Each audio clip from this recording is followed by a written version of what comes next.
Hello commerce के मेरे होनहार छात्रों, स्वागत है आपका आपके अपनी YouTube channel Sharma ji commerce वाले में।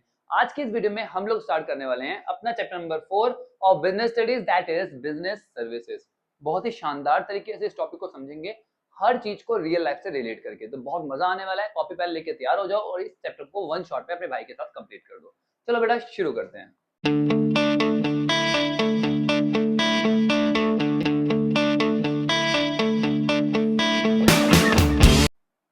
सबसे पहले तो ये बिजनेस सर्विसेज क्या होता है बेटा? ये वो सर्विसेज है जो एक बिजनेस एंटरप्राइज जो है वो यूज करती है, क्या करने के लिए? प्रोडक्शन और सेल करने के लिए अपने गुड्स और सर्विसेज को। भाई एक बिजनेस है, वो क्या करता है? या तो वो गुड्स को सेल करेगा या सर्विस प्रोवाइड करेगा। अब ये करने के लिए उसे क्या करना पड़ेगा? गुड्स और सर्विस को पहले प्रोड्यूस करना पड़ेगा एंड देन सेल करना पड़ेगा। तो प्रोडक्शन और सेल में वो बहुत सारी सर्विसेज का यूज करता है, उसको बोलते हैं हम लोग क्या? Business services. जैसे आपका वर्क है, आपको फर्नीचर बनाने का काम है, ठीक है। अब आप फर्नीचर को एक जगह से दूसरी जगह पहुंचाओगे ना, तो उसके लिए आप क्या करोगे? ट्रांसपोर्ट सर्विस लोगे। लोगे या नहीं लोगे? ठीक है। आप अपने फर्नीचर को स्टोर करोगे वेयर हाउस में, तो वेयर हाउस से वो क्या ले रहे हो? आप सर्विस ले रहे हो। तो ऐसे बहुत सारी सर्विसेज है जो बिजनेस यूज करता है अपने प्रोडक्ट को प्रोडक्शन करने के लिए या सेल करने के लिए। क्लियर? उसको बोलते हैं हम लोग बिजनेस सर्विसेज। क्लियर हो गया बेटा? चलिए अब यहाँ पे जो वर्ड गुड्स और सर्विसेज है, तो इसका मतलब समझ लो। गुड्स क्या होते हैं बेटा? ये फिजिकल और टेंजिबल चीजें होती है। फिजिकल और टेंजिबल, टेंजिबल मतलब जिसको आप टच कर सकते हो, ठीक है। Which are capable of being delivered to the purchaser, जो आप परचेजर को दे देते हो। मैं फर्नीचर बना रहा हूं, ठीक है, फर्नीचर प्रोडक्शन कर रहा हूं, तो मैं फर्नीचर को दे दूंगा। किसको दे दूंगा? परचेजर को। यहां मैं ऑनरशिप को ट्रांसफर कर सकता हूं, कहां से? सेलर से परचेजर तक। किसकी ओनरशिप है बेटा? गुड्स की। तो गुड्स एक ऐसी टेंजिबल थिंग है, एक ऐसा टेंजिबल प्रोडक्ट है जो आप डिलीवर कर सकते हो, कहां पर? परचेजर को। जिसमें ऑनरशिप को आप ट्रांसफर करते हो सेलर से लेके परचेजर तक। क्लियर? सर्विस क्या होता है? ये इंटेंजिबल है, ठीक है, आप इसे देख नहीं सकते। क्लियर? ये एक ऐसी एक्टिविटी है जिसमें आप सर्विस प्रोवाइड करते हो किसी पर्सन को, उसकी वांट को सेटिस्फाई करने के लिए। समझो? तो services are identifiable and intangible activities that provide satisfaction of want, जो आपकी वांट को सेटिस्फाई करती है। ठीक है बेटा? It's a act which can't be taken home, ये वो एक्ट है जो को आप घर लेके नहीं जा सकते। भाई फर्नीचर था, फर्नीचर घर ले गए अपने, पर सर्विस को आप उठा के घर नहीं लेके जाओगे। अरे बस समझ में? ठीक है। But its effect can be surely carried, service का जो इफेक्ट है वो आप अपने साथ लेकर जा सकते हो।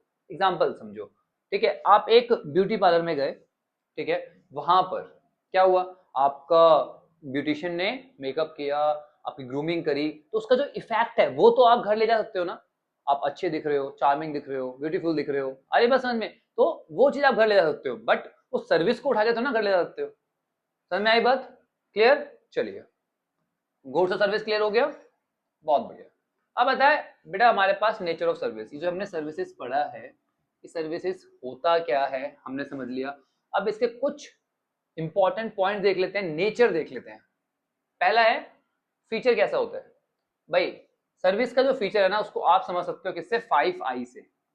बस आपको 5 I याद रखना है, ठीक है। पहला जो सर्विस होती है वो इंटेंजिबल होती है, दिखाई नहीं देती, और ना ही आप इसको टच कर सकते हो। क्लियर? बस आप इसको केवल एक्सपीरियंस कर सकते हो, महसूस कर सकते हो। क्लियर? दूसरा इनकंसिस्टेंसी, इनकंसिस्टेंसी का मतलब होता है भैया सर्विस ना हर बार सिमिलर तरह की नहीं होगी, कभी बहुत अच्छी हो जाती है, कभी बेकार हो जाती है। सेम पर्सन सर्विस प्रोवाइड कर रहा है, बट सर्विस में कभी भी कंसिस्टेंसी नहीं होती। आगे बढ़े में थोड़ा बहुत ऊपर नीचे होता रहता है। क्लियर? अगला इनसेपरेटिबिलिटी, जो आपको सर्विस प्रोवाइड कर रहा है, जो सर्विस प्रोवाइडर है, आप उससे उसकी सर्विस को अलग नहीं कर सकते। आ रही बात समझ में? अगला इन्वेंट्री, सर्विस की कोई भी इन्वेंट्री नहीं होती, आप सर्विस को स्टोर करके नहीं रख सकते। क्लियर? चलिए अगला इन्वॉल्वमेंट, बेटा यहां पर ना कस्टमर की इन्वॉल्वमेंट बहुत जरूरी है अगर आपको ठीक से सर्विस लेनी है तो, और कस्टमर इन्वॉल्व नहीं है तो ठीक से सर्विस प्रोवाइड नहीं हो पाएगी। समझ में आ गया बेटा? 5 I। चलिए अगला आता है बेटा हमारे पास टाइप ऑफ सर्विसेज। बेटा किन तरह की सर्विसेज होती है? पहला आता है सोशल सर्विसेज। सोशल सर्विस मतलब ये वो वॉलंटरी सर्विसेज होती है जो आप किसी को प्रोवाइड कर रहे हो उसकी वेलबींग के लिए, उसकी भलाई के लिए। एनजीओ वाले काम कर रहे होते हैं, उनका रिटर्न में कुछ नहीं चाहिए होता। अरे बस समझ में, तो वो क्या सर्विस है बेटा? सोशल सर्विस है, लोगों की भलाई के लिए, ठीक है, एजुकेशन पे, हेल्थ पे, जो भी सर्विस प्रोवाइड करते हैं कौन? एनजीओज। अगला है पर्सनल सर्विसेज। ये वो सर्विसेज होती है जो अलग अलग लोगों द्वारा अलग अलग तरीके से एक्सपीरियंस की जाती है।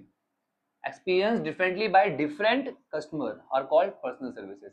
जैसे सिंपल सी बात है, आप एक रेस्टोरेंट में गए, ठीक है, आपको स्पाइसी खाना अच्छा लगता है और वहां पे स्पाइसी था खाना, बढ़िया, आपको मजा आ गया। आपका दोस्त जो है वो स्पाइसी नहीं खाता, ठीक है, जब उसने वहां पे जाके सर्विस ली, उसने वहां पे जाके खाना खाया, ठीक है, या फिर उसने एनवायरमेंट देखा, उसको पसंद नहीं आया, क्योंकि ये पर्सन टू पर्सन डिपेंड करता है, ठीक है, क्लियर। चलिए अगला आता है बिजनेस सर्विसेज, जो हम पढ़ रहे हैं, जो हमारा टॉपिक है, right. Services used by business enterprises for conduct of their business activity. भाई बिजनेस के काम करने के लिए जो जो सर्विस की जरूरत हमें पड़ती है वो सारी आती है हमारी बिजनेस सर्विसेज। जैसे banking, insurance, transportation, warehouse, communication, ये सारी सर्विस की हमें जरूरत पड़ती है, क्लियर। चलिए सबसे पहले आ गया हमारा बैंकिंग। बेटा बैंकिंग क्या होता है, पहले एक बार डेफिनेशन पढ़ लो, उसके बाद डिटेल में समझाता हूँ। Banking means a company accepting deposit of money from public. तो भैया बैंकिंग क्या है? बैंक क्या है? एक ऐसी कंपनी है जो एक्सेप्ट करती है क्या? डिपॉजिट। किससे?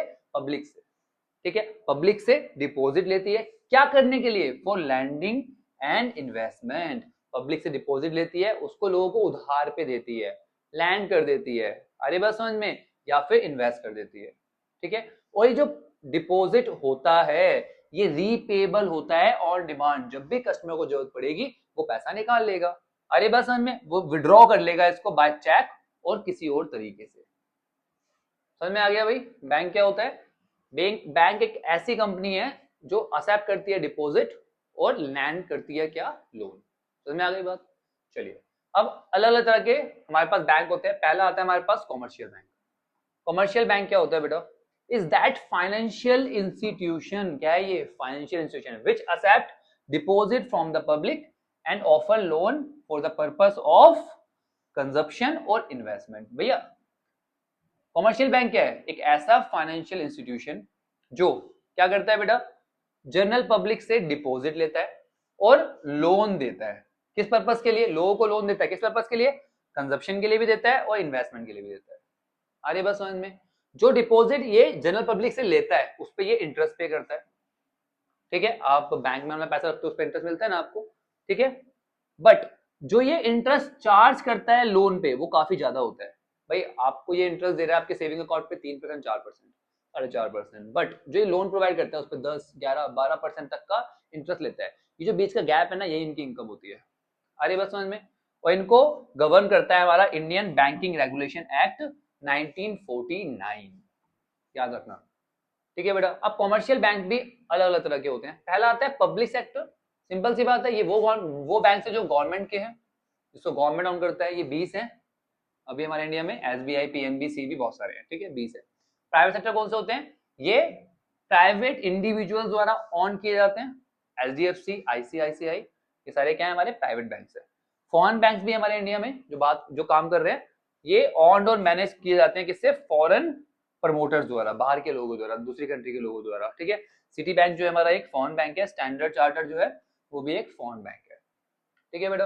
अब कॉमर्शियल बैंक के फंक्शंस क्या क्या होते हैं एक एक करके समझो। पहला तो क्या है? Acceptance of deposit. भाई डिपॉजिट एक्सेप्ट करते हैं किससे? जनरल पब्लिक से, आई बात समझ में। दूसरा क्या है? लैंडिंग ऑफ फंड, जिसको भी पैसे की जरूरत पड़ती है उसको लोन देते हैं, अरे बस फंड लैंड करते हैं उसको, क्लियर। चलिए अगला आता है हमारे पास चेक फैसिलिटी। चेक फैसिलिटी क्या होता है बेटा? ये मोस्ट डेवलप्ड क्रेडिट इंस्ट्रूमेंट है जो हेल्प करता है विड्रोवल में, डिपॉजिट के विड्रोवल में। मैंने भाई बैंक में पैसा जमा कर रखा है, मुझे पैसा निकालना है, तो मैं क्या करूंगा? चेक इश्यू कर दूंगा। चेक इश्यू करते ही मेरा पैसा निकल जाएगा, ठीक है। विड्रोवल के सबसे बढ़िया मीडियम है, कन्वीनियंट भी है और इनएक्सपेंसिव भी है, ठीक है बेटा, सस्ता पड़ता है, क्लियर। चलिए अब चेक ना दो तरह के होते हैं। एक होता है बियरर चेक। बियरर चेक वो चेक होता है बेटा जिसके पास भी चेक होगा उसको पेमेंट कर दी जाएगी, ठीक है, बियरर को पेमेंट कर दी जाएगी। On the other hand cross cheque कौन से होते हैं? जिसका नाम उसमें लिखा होगा, जो पे होगा उसके अकाउंट में ही पेमेंट होगी और किसी को पेमेंट नहीं होगी। समझ में आ गई बात? बहुत बढ़िया। अगला फंक्शन जो आता है हमारे कॉमर्शियल बैंक का वो आता है remittance of fund. Commercial bank जो है ना फैसिलिटी प्रोवाइड करते हैं क्या करने की, फंड को ट्रांसफर करने की एक जगह से दूसरी जगह तक। अरे बस हमें from one place to another with the help of bank draft में अलग तरीके होते हैं, बैंक ड्राफ्ट होता है, पे ऑर्डर होता है, मेल ट्रांसफर होता है। इन सब तरीकों से बैंक आपको फैसिलिटी प्रोवाइड करते हैं कि आप एक जगह से दूसरी जगह तक अपना पैसा ट्रांसफर कर सकते हो। ठीक है बेटा, उसके लिए वो नॉमिनल सा बहुत ही कम कमीशन चार्ज करता है आपसे। अगला अलाइन सर्विसेज, इसके अलावा बहुत सारी सर्विसेज आजकल और प्रोवाइड करने लगे हैं बैंक। ठीक है, जैसे आपके बिल पे कर देंगे, आपने देखा होगा ऑटो पे का ऑप्शन देते हैं आपको बैंक के ऐप पे, आपको ऑटो पे का ऑप्शन मिल जाएगा, जब भी आपका बिल आएगा वो पे कर देगा, अपने आपके अकाउंट से काट के पे कर देगा। ठीक है, लॉकर फैसिलिटी होती है, आप अपनी जितनी भी कीमती चीजें है वो लॉकर में रख सकते हो बैंक के लॉकर में। ठीक है, under writing service, under writing service क्या होता है बेटा, यहाँ पर आपके जो शेयर डिबेंचर होते हैं ना वो आपको सेल करने में मदद करता है। कौन, आपका बैंक आपके बिहाफ पे बाय कर लेगा और सेल कर लेगा किसको, शेयर्स को और डिबेंचर्स को। ठीक है, जैसे भी आप उनको इंस्ट्रक्शन दोगे, आपकी इंश्योरेंस प्रीमियम पे कर देता है, आपके बिहाफ पे डिविडेंड रिसीव कर लेता है। बहुत सारी सर्विसेज हो गई है आज के टाइम में कॉमर्शियल बैंक द्वारा।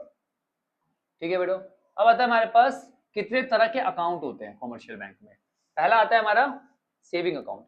सेविंग अकाउंट ना उन इंडिविजुअल्स के लिए जो पैसा सेव करना चाहते हैं। ठीक है भाई, थोड़ा थोड़ा इनकम में से निकाल के बैंक में सेव कर दिया, थोड़ा बहुत इंटरेस्ट मिलता रहेगा और सेफ रहेगा पैसा। आई बात समझ में, और ये पैसा वो जब मर्जी विड्रॉ कर सकते हैं। क्लियर। अगला आता है करंट अकाउंट। ये अकाउंट ना बिजनेसमैन के लिए होता है जिसकी बहुत सारी की सारी ट्रांजेक्शन होती है और जिसको बहुत सारी सर्विसेज की जरूरत पड़ती है। कॉमर्शियल बैंक को बहुत सी सर्विस प्रोवाइड करता है। ठीक है, तो बिजनेसमैन के लिए जिसका इनिशियल डिपॉजिट मिनिमम 5,000 रुपये होता है, अब बैंक टू बैंक वेरी करता है, किसी का 10,000 रुपये है, किसी का 15-20 भी है। ठीक है, no restriction the amount deposit, यहाँ पर अमाउंट कितना डिपॉजिट करना है उसकी कोई रेस्ट्रिक्शन नहीं है, यहाँ पे रेस्ट्रिक्शन होती है। ठीक है, यहाँ कोई रेस्ट्रिक्शन नहीं है। The number of withdrawal made, एक बार में कितना, एक दिन में कितनी ट्रांजेक्शन आप करोगे उसकी भी कोई रेस्ट्रिक्शन नहीं है।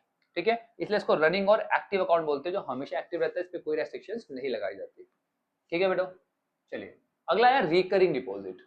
रिकरिंग नाम से ही पता लग रहा है जहां पे आपको बार बार पैसा डिपॉजिट करना होगा। ठीक है ना, in such account the account holder is required to deposit a specific sum of money every month. हर महीने कुछ अमाउंट आपको डिपॉजिट करना पड़ता है। अरे बस समझ में, यहाँ पर थोड़ा सा इंटरेस्ट ज्यादा मिलता है किसके मुकाबले में, आपके सेविंग अकाउंट के मुकाबले में। ठीक है बेटा, these are also termed as cumulative time deposit. आजकल बहुत चल रहा है ये अकाउंट। ठीक है ना, सब लोग रिकरिंग डिपॉजिट अकाउंट खोल लेते हैं जिसमें वो मंथली बेसिस पे पैसा जमा करते रहते हैं। ठीक है, चलिए इसका पीरियड जो होता है वो 12 महीने से लेकर 10 साल तक होता है।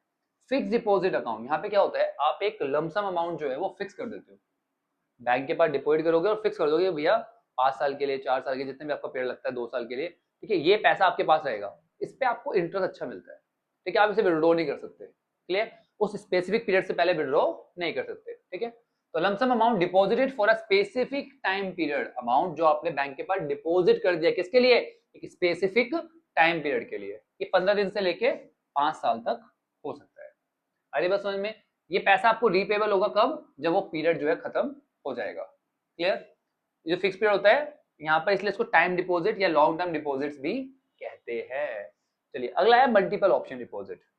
आजकल ये अकाउंट भी काफी फेमस हो रहा है। यहाँ पर ना कॉम्बिनेशन होता है दोनों का, किसका, सेविंग का और फिक्स डिपॉजिट अकाउंट का। ठीक है, यहाँ पर क्या होता है, डिपॉजिटर को ना लिक्विडिटी मिलती है, जो उसने पैसा सेव करा है कि भाई थोड़ा बहुत पैसा जब भी उसको जरूरत पड़े वो निकाल सकता है, और साथ में यहाँ पर जो रेट ऑफ इंटरेस्ट मिलता है तो मिलता है फिक्स डिपॉजिट अकाउंट का। इसमें होता क्या है, यहाँ पे ना जो डिपॉजिटर है वो बैंक को एक इंस्ट्रक्शन दे देता है कि भैया इतने अमाउंट तक मेरे अकाउंट में रखो, इससे ऊपर होते ही सारा एफडी में डाल दो। कि भाई मान लो आपने बोला कि ना 20,000 रुपए तक तो मेरे अकाउंट में रखो, 20 से ऊपर जितना भी आता है मेरे एफडी अकाउंट में डालते जाओ 5 साल के लिए। समझ में आई बात, तो इस तरह से होता है ये। क्लियर हो गया, तो इसमें सेविंग अकाउंट और एफडी दोनों के ही आपको बेनिफिट्स मिल जाते हैं, सेविंग अकाउंट की लिक्विडिटी और एफडी का आपको इंटरेस्ट। ठीक है, तो अब आता है बेटा हमारे पास lending function of the commercial bank. Commercial bank का लैंडिंग फंक्शन भी तो है ना, लोन देता है ना कस्टमर्स को, राइट। तो किस किस तरीके से देता है एक बार ठीक से समझो। पहला आता है बेटा हमारे पास बैंक ओवरड्राफ्ट। ये एक ऐसे टेम्पररी अरेंजमेंट है जिसमें डिपॉजिटर को जो बैंक होता है वो अलाउ करता है कि भैया वो ड्रॉ कर सकता है cheque more than the amount to his credit up to a specific limit. समझो आपके अकाउंट में है 20,000 रुपए, कितने है भाई, 20,000 रुपए, पर आपको ना 50,000 की जरूरत पड़ गई, तो बैंक कहता है कोई नहीं टेंशन मत ले, 50 निकाल ले। ठीक है जी, 50 निकाल लिए। तो भाई अकाउंट में थे केवल 20 पर 50 निकाल लिए, क्यों? क्योंकि बैंक ने आपको एक फैसिलिटी प्रोवाइड कर रखी है, उसको बोलते हैं बैंक ओवरड्राफ्ट। जितने आपके अकाउंट में पैसे हैं उससे ज्यादा आप विड्रॉ कर सकते हो up to a specific limit. ये लिमिट जो है वो कस्टमर टू कस्टमर डिपेंड करती है, बैंक टू बैंक वेरी करती है। आई बात समझ में? क्लियर हो गया? हाँ, ये लोन की तरह ही कंसीडर किया जाता है, इस पे आपसे वो इंटरेस्ट भी चार्ज करेगा, इतना पैसा आपने निकाला है। क्लियर? अगला आता है कैश क्रेडिट। यहाँ पर बैंक आपके लिए क्रेडिट अरेंजमेंट करके रखता है, आपको ऑलरेडी पता है कि आप इतने अमाउंट तक क्रेडिट ले सकते हो। अरे बात समझ में? It revolving credit arrangement within the bank allow the buyer to borrow money up to a specific limit. एक स्पेसिफिक लिमिट तक आपको प्रोवाइड करते हैं। जैसे बैंक से आजकल मुझे बड़े मैसेज आते रहते हैं कि आपका 2.5 लाख रुपए का लोन जो है प्री अप्रूव्ड है, ये अप्रूव्ड है, इस तरह से बहुत सारे मैसेज आते रहते हैं मेरे खुद के बैंक से, ठीक है, कि भैया उन्होंने मेरे लिए 2.5 लाख रुपए अलॉट कर रखा है, मैं जब मर्जी निकाल लूं। अरे बात समझ में? इसको फैसिलिटी को बोलते हैं कैश क्रेडिट। क्लियर हो गया बेटा? क्लियर? तो स्पेसिफिक अमाउंट तक आपको क्रेडिट प्रोवाइड करता है। आप जितना अमाउंट विड्रॉ करोगे केवल उतने पे ही आपको इंटरेस्ट पे करना है। 2.5 लाख तक का लोन है, बट मैंने अगर मान लो 50,000 विड्रॉ करा, 50,000 पे मुझे इंटरेस्ट पे करना होगा। क्लियर? और ये अमाउंट जो होता है, जो लिमिट होती है, ये वेरी करती है पर्सन टू पर्सन, ठीक है। बोरोवर की असेट कितनी है और उसकी रेपुटेशन कितनी है, ठीक है, उसके ऊपर डिपेंड करती है। जैसे भाई मुझे 2.5 लाख का मिल रहा है, अंबानी को 2.5 लाख का थोड़ा मिलेगा, अंबानी उसको तो बहुत सारा मिल जाएगा वो लोन, आया नहीं, उनकी लिमिट अलग होगी। अगला है discounting of bill of exchange. BRBP पता है आप लोगों को? बिल रिसीवेबल और बिल पेबल। तो ये बिल्स होते हैं, राइट, जो आपको आप इश्यू करते हो या आपको मिलते हैं जब भी आप सेल या परचेज करते हो, ठीक है। तो उस पॉइंट ऑफ टाइम पे आपके पास क्या आया? एक BR है, बिल रिसीवेबल, जो आपको 3 महीने बाद मिलने वाला है, ठीक है भाई। आपने BR इश्यू कर रखा है 3 महीने बाद का, ठीक है, बट आपको पैसे की जरूरत अभी पड़ गई। अब जब अभी पैसे की जरूरत पड़ गई तो क्या करोगे? आप जाओगे बैंक के पास, बैंक मेरा BR ले ले और मुझे कैश दे दे। तो बैंक कहेगा ठीक है, ले ले भाई, कैश ले ले मेरे से, कोई प्रॉब्लम नहीं है, हम तो ये फैसिलिटी देने के लिए हमेशा रेडी है। बट थोड़ा सा आपसे वो डिस्काउंटिंग चार्ज करेगा। भाई डिस्काउंटिंग चार्ज जो है वो तो लेगा ना आपसे, ठीक है, टाइम से पहले आपको पैसे दे रहा है, कुछ ना कुछ चार्ज तो लेगा, नॉमिनल चार्ज काटेगा और बाकी आपको पैसे दे देगा, और 3 महीने बाद उस बंदे के पास जाएगा, उससे पैसे ले लेगा। आई बात समझ में? क्लियर हो गया? तो ये फैसिलिटी भी डिस्काउंटिंग की बैंक आपको प्रोवाइड करता है। अगला टर्म लोन। टर्म लोन क्या होता है बेटा? एक फिक्स पीरियड के लिए जो आपको लोन चाहिए होता है उसको बोलते हैं टर्म लोन, ठीक है। आपको अपनी असेट्स रखनी पड़ती है यहाँ पर एज अ सिक्योरिटी, बिना सिक्योरिटी रखे लोन नहीं मिलते। क्लियर? ये मंथली, हाफ ईयरली या ईयरली इंस्टॉलमेंट में आप पे कर सकते हो।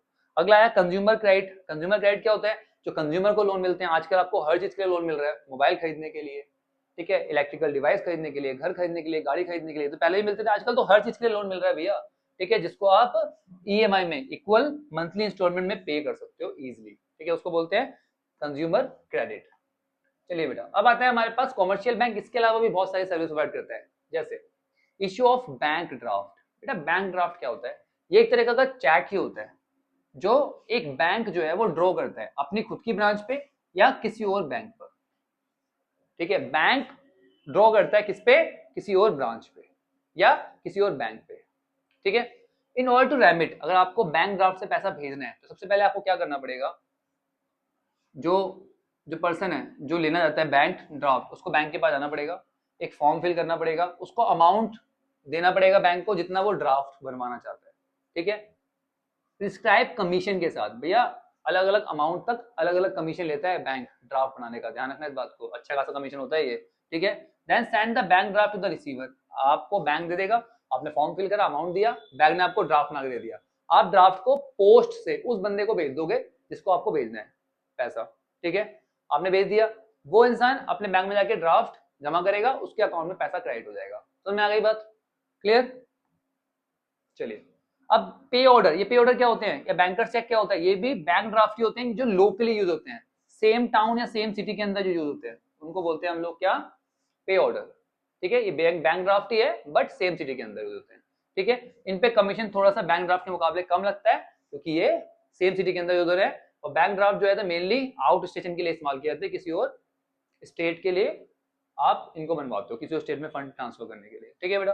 अगला है RTGS, real time gross settlement. आप आजकल 1 मिनट में ट्रांजेक्शन कर देते हो, 1 मिनट भी नहीं लगता, रियल टाइम में ट्रांजेक्शन होती है, आपने भेजा उसने रिसीव कर ली, 1-to-1 ट्रांजेक्शन होती है ना, उसको बोलते हैं RTGS।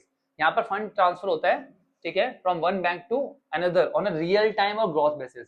ये रियल टाइम क्या है? रियल टाइम का मतलब होता है कोई वेटिंग पीरियड नहीं है, अभी भेजा अभी रिसीव हो गया, ठीक है। दूसरा, ग्रॉस सेटलमेंट मतलब क्या होता है, यहाँ पर 1 to 1 ट्रांजेक्शन होती है। ऐसा नहीं है कि बैंक पहले 50-60 ट्रांजेक्शन इकट्ठी करेगा फिर करेगा, नहीं, आपने ट्रांजेक्शन करी, आपकी उस ट्रांजेक्शन को उसी टाइम पे प्रोसीड किया जाएगा, ठीक है। आई बात समझ में, 1 to 1 बेसिस होता है, इसलिए ये फास्टेस्ट पॉसिबल वे है मनी ट्रांसफर करने का। इसके बाद एक और आता है हमारे पास national electronic fund transfer, NEFT. बड़े अमाउंट के लिए मेनली यूज करते हैं। इसमें आप अपने अकाउंट में ना ऐड करते हो नॉमिनी, ठीक है, जिसको आपको पैसा भेजना है, उसके बाद उसके अमाउंट में ट्रांसफर करते हो। थोड़ा टाइम लगता है, बट यहाँ पे इलेक्ट्रॉनिक फंड ट्रांसफर होता है सिक्योर्ड वे में। आई बात समझ में। तो किसी भी ब्रांच, मतलब क्या होता है, इलेक्ट्रॉनिकली फंड अगर ट्रांसफर करना है किसी भी इंडिविजुअल को, फर्म को, कंपनी को, किसी दूसरे इंडिविजुअल फर्म और कंपनी को किसी अकाउंट में, ठीक है, तो आप ये वाला मेथड यूज कर सकते हो। इसके अलावा और भी बहुत सारी सर्विसेज है। इसमें मेन सर्विस आती है कौन सी, ई बैंकिंग, इलेक्ट्रॉनिक बैंकिंग सिस्टम, जो बैंक कंज्यूमर को प्रोवाइड करता है, वो हम आगे पढ़ने वाले हैं। ई बैंकिंग क्या होता है बेटा, ई बैंकिंग इलेक्ट्रॉनिक बैंकिंग होता है, जहां पर बैंक ना अपने कंज्यूमर को सर्विस प्रोवाइड करता है, जिसके जरिए कंज्यूमर जो है सारी की सारी बैंकिंग ट्रांजेक्शन, जैसे अपना अकाउंट चेक करना, बिल पे करना, सारी ट्रांजेक्शन जो है वो इंटरनेट से ही कर लेता है, बैठे बैठे अपने मोबाइल फोन से, अपने लैपटॉप से या अपने कंप्यूटर से, घर बैठे बैठे ही कहीं पर भी बैठे हुए अपनी ट्रांजेक्शन्स को वो परफॉर्म कर लेता है विया इंटरनेट, इंटरनेट की मदद से। इसलिए इसको बोलते हैं इलेक्ट्रॉनिक बैंकिंग, ठीक है। क्या क्या कर सकता है इसमें, बहुत सारी फैसिलिटीज है। आप फंड ट्रांसफर कर सकते हो, ये जो एटीएम आप यूज करते हो वो भी क्या है, ई बैंकिंग ही तो है। एटीएम गए, पैसा डिपॉजिट कर लिया, निकाल लिया, ठीक है। आप डायरेक्ट ट्रांसफर कर सकते हो, क्रेडिट कार्ड, इलेक्ट्रॉनिक डिजिटल या फिर डिजिटल कैश, ये सब ई बैंकिंग का ही पार्ट है। बेनिफिट्स क्या होते हैं कस्टमर को, इसके कस्टमर को क्या क्या बेनिफिट्स मिलते हैं इसके, कस्टमर को बेनिफिट होता है भाई, जब मर्जी जहां मर्जी से आप सर्विस ले सकते हो, बैंकिंग बैंकिंग कहीं से भी कर सकते हो। अब आपको बैंक खुलने का वेट नहीं करना, ठीक है। 24/7 365 डेज अ ईयर आप बैंकिंग ट्रांजेक्शन कर सकते हो, जहां मर्जी से कर सकते हो। अरे बात में, घर से, ऑफिस से, ट्रैवल करते हुए, सोते जागते पड़े, कहीं पे भी हो आप ट्रांजेक्शन कर सकते हो, ठीक है। ट्रांसपेरेंसी बढ़ती है बेटा इससे, आपको सब कुछ पता है कि भाई किस किस को पेमेंट करी है, किस किस की पेमेंट आई है, एक क्लिक में आप देख लेते हो, तो ट्रांसपेरेंसी बढ़ रही है। और फाइनेंशियल डिसिप्लिन भी बढ़ता है कि भैया आपने ये पेमेंट करी, आपको पता है पेमेंट बढ़ानी है, कम करनी है, आप वो सब देख सकते हो, ठीक है। अगला, ट्रांजेक्शन कॉस्ट कम होती है और कस्टमर को अनलिमिटेड एक्सेस भी मिलता है। पहले बैंक जाना, लाइनों में लगना, परेशान होना पड़ता था, ठीक है। और फिर भी ट्रांजेक्शन कितनी ट्रांजेक्शन कर पाते थे एक बार में, नहीं, आप जितनी बड़ी ट्रांजेक्शन करो कोई प्रॉब्लम नहीं है, ठीक है। अच्छा, कस्टमर को तो बहुत सारे बेनिफिट्स है, साथ में बैंक को भी बेनिफिट्स है। बैंक को क्या बेनिफिट्स है, कॉम्पिटिटिव एडवांटेज मिलती है भाई, बाकी बैंकों से अगर आप अच्छी फैसिलिटी दोगे इलेक्ट्रॉनिकली, तो खर्चा भी कमाएगा और आप उनसे आगे निकल जाओगे, ठीक है। अगला, अनलिमिटेड नेटवर्क, जहां मर्जी से अब बैंकों के साथ उसके कस्टमर जुड़ सकते हैं, हाँ या नहीं, किसी भी कोने में बैठे हैं देश के, वो अपना बैंक ओपन कर सकते हैं। It's all help in reducing the burden of bank, bank की जो ब्रांचेस है उसका बर्डन भी कम हो गया, क्योंकि सारा सारा जो डाटा है वो कैसा हो गया, सेंट्रलाइज हो गया, ठीक है। अब किसी भी ब्रांच में जाके आप ट्रांजेक्शन कर सकते हो, आया नहीं, कर सकते हो ना, ऑनलाइन घर पे बैठे बैठे तो कर ही रहे हो, साथ में जब सेंट्रलाइज डाटा हो गया, जिसकी वजह से आप कहीं से भी कुछ भी परफॉर्म कर सकते हो, किसी भी बैंक में, ब्रांच में जाके, किसी भी ब्रांच में जाके उस बैंक के। अब आया हमारे पास डिजिटल पेमेंट्स। बेटा डिजिटल पेमेंट्स क्या होता है, ये एक तरीका है जिससे आप पे करते हो जो आपने गुड्स एंड सर्विसेज ली है उनके लिए। कैसे पे करते हो, इलेक्ट्रॉनिक मीडियम से, बिना कैश का इस्तेमाल करें। आजकल कैश कौन कैरी करता है भाई, मैं तो कैरी करता ही नहीं, मैं तो सारी पेमेंट कैसे करता हूँ, इलेक्ट्रॉनिकली करता हूँ। अरे बस समझ में। अब इस पेमेंट के बहुत सारे तरीके हैं, ठीक है बेटा, एक एक करके देखते हैं। पहला है हमारे पास बैंकिंग कार्ड्स, कार्ड से पेमेंट करते हो, credit card, debit card, prepaid card, ठीक है। ये सारे क्या होते हैं, आपके बैंकिंग कार्ड्स होते हैं, क्लियर। इसमें क्या होता है, ऑथेंटिकेशन होता है, आप पिन डालते हो या आपके पास ओटीपी आता है जब भी आप पेमेंट करते हो, तो रुपे, वीजा, मास्टर कार्ड, ये सारे उसके एग्जाम्पल है, क्लियर बेटा, कोई डाउट। ये सारे कार्ड जो है आप ऑनलाइन परचेज के लिए डिजिटल पेमेंट ऐप में भी यूज कर सकते हो और पॉइंट ऑफ सेल पे भी यूज करते हो। पॉइंट ऑफ सेल मशीन, कोई भी चीज परचेज करने जाते हो, वहाँ पे मशीन होती है ना, उसको पॉइंट ऑफ सेल मशीन बोलते हैं। इसमें आप अपना क्रेडिट कार्ड डालते हो, आजकल तो वाईफाई वाला हो गया, ऊपर टच करते हुए जाता है, पिन डालते हो और पेमेंट हो जाती है, ठीक है, क्लियर। ऑनलाइन ट्रांजेक्शन के लिए भी आप इन कार्ड का इस्तेमाल करते हो। अगला है बेटा हमारे पास unstructured supplementary service data, USSD. ये इनोवेटिव पेमेंट मेथड है जिसमें आपको इंटरनेट की भी जरूरत नहीं है, हाँ सही सुना आपने, इंटरनेट की भी जरूरत नहीं है, आपको बस *99# डायल करना है, उसके बाद जिस तरीके से मैं आपको बताएगा आप उस तरीके से अपनी बैंकिंग ट्रांजेक्शन्स कर सकते हो। इवन इसमें आप पेमेंट भी कर सकते हो, बैंक बैलेंस चेक भी कर सकते हो। अरे बस समझ में, कोई डाउट। बिना इंटरनेट के ट्रांजेक्शन करने के लिए आपको ये फैसिलिटी दी है। भैया आप कहीं फंस जाओ तो क्या करोगे, आप ये मेथड यूज करोगे, आप डायल करोगे *99#, अपने ट्रांजेक्शन कर दोगे। समझ में आ गई बात। चलिए इसके बाद आधार इनेबल पेमेंट सिस्टम। आजकल आधार कार्ड से भी सारी पेमेंट हो जाती है बच्चा पार्टी, इसलिए बोलते हैं अपने आधार कार्ड को सेफ रखो। अरे बस समझ में, तो आधार कार्ड को कहीं भी बांटते मत फिरो, ठीक है। तो फाइनेंशियल ट्रांजेक्शन करने के लिए आप इसका इस्तेमाल करते हो, क्योंकि इसमें आपके बायोमेट्रिक ऑथेंटिकेशन होती है, ठीक है भाई। बायोमेट्रिक ऑथेंटिकेशन आप दोगे तो आप यहाँ से ट्रांजेक्शन कर सकते हो। ये जो आधार कार्ड आपके बैंक अकाउंट से लिंक होता है, ठीक है। तो जितने भी बैंकिंग ट्रांजेक्शन जैसे बैलेंस की इंक्वायरी करना, कैश निकालना, कैश डिपॉजिट करना, पेमेंट करना, सब आप आधार कार्ड की मदद से आज के टाइम में कर सकते हो। क्लियर बेटा। चलिए अब आया हमारे पास unified payment interface, UPI. UPI android app जो है वो बैंक अकाउंट होल्डर्स को पैसे भेजने और रिसीव करने में मदद करता है उनके स्मार्टफोन की मदद से, without need to enter the bank account information. आजकल आप क्या करते हो, यूपीआई से पेमेंट करते हो ना। आप सामने वाले की अकाउंट इंफॉर्मेशन तो नहीं डालते ना, डालते हो क्या, नहीं, आप केवल डालते हो यूपीआई आईडी, या उसकी आईडी को स्कैन कर लेते हो। स्कैनर जो होता है ना, वो कहता है स्कैनर दे दे, आप स्कैन करते हो और पेमेंट कर देते हो। वो क्या है, उसकी आईडी है, यूपीआई आईडी जो लिंक है उसके अकाउंट से। आप उस आईडी पे पेमेंट करोगे तो उसका मतलब उसके अकाउंट में पेमेंट कर रहे हो, आपको बार बार उसके अकाउंट डिटेल डालने की जरूरत नहीं है। उसे बोलते हैं हम लोग यूनिफाइड पेमेंट इंटरफेस, यूपीआई, ठीक है। अगला है मोबाइल वॉलेट। आपके मोबाइल में वॉलेट होता है, मतलब आपके पास बहुत सारे ऐप्स हैं, ठीक है, जिसके अंदर वॉलेट होते हैं। पेटीएम वॉलेट हो गया, फोन पे वॉलेट हो गया, जिसमें आप पैसा ट्रांसफर करके रखते हो और जब जरूरत पड़ती है आप पेमेंट कर देते हो, ठीक है बेटा। तो वर्चुअल वॉलेट होता है जो पेमेंट आपकी स्टोर करता है, आपके कार्ड की इंफॉर्मेशन भी स्टोर कर लेता है, ठीक है। मोबाइल वॉलेट जो होता है कन्वीनियंट वे होता है, ठीक है, इन स्टोर पेमेंट करने के लिए, और मर्चेंट जो भी लिस्टेड है उसके साथ उसको पेमेंट करने के लिए बहुत ईजिली, इवन बिना पिन के भी पेमेंट हो जाती है अगर आप वॉलेट से कर रहे हो तो। छोटी ट्रांजेक्शन आजकल होने लगी है। पॉइंट ऑफ सेल मैंने आपको बताया, जो मशीन होती है कहाँ पर, रेस्टोरेंट्स में, शॉपिंग सेंटर्स में, हर जगह पे लगी होती है, वहां पे आ जाकर अपने कार्ड की मदद से पेमेंट कर देते हो। आई बात समझ में। अगला इंटरनेट बैंकिंग। इंटरनेट बैंकिंग क्या होता है बेटा, जो आप विया इंटरनेट जितनी भी ट्रांजेक्शन कर रहे हो सब क्या है, इंटरनेट बैंकिंग। आरटीजीएस, नेफ्टी, सारा ऑनलाइन फंड ट्रांसफर सब इसी से तो करते हो आप लोग, ठीक है। मोबाइल बैंकिंग क्या है बेटा, आजकल मोबाइल में ही आपकी पूरी की पूरी बैंकिंग हो जाती है। मोबाइल में आपके बैंक का ऐप होता है, वहां पे आप सारी सारी चीजें देख लेते हो, वहां पे सारी सारी ट्रांजेक्शन आप मोबाइल के ऐप से ही कर सकते हो। बैलेंस ट्रांसफर, ठीक है, बैलेंस चेक करना है आपको, ठीक है, कोई भी तरह का लोन लेना है, सब कुछ, क्रेडिट कार्ड फैसिलिटी सब कुछ वहीं पे अवेलेबल है आपके मोबाइल पे, ठीक है, उस पर्टिकुलर बैंकिंग ऐप पर। Mobile banking refer to the process of carrying out the banking transaction through a smartphone. तो जब भी आप स्मार्टफोन से ट्रांजेक्शन करोगे तो क्या बोलेंगे उसे, mobile banking. Easy, clear. Mobile banking is only expanding with the introduction of the money mobile wallet, digital payment app और यूपीआई। ये यूपीआई वगैरह से बढ़ रहे हैं ना, तब से क्या हो रहा है भाई, मोबाइल बैंकिंग भी बढ़ती चली जा रही है, ठीक है। अगला है Bhim app, Bharat interface for money. ये भीम ऐप जो है ये हमारा डेवलप किया है national payment corporation of India ने, एनपीसीआई ने। ये इंडिया का खुद का यूपीआई ऐप है, सिंपल वर्ड में बताऊं तो मैं, ठीक है। ये यूनिफाइड पेमेंट इंटरफेस पे ही बेस्ड होता है।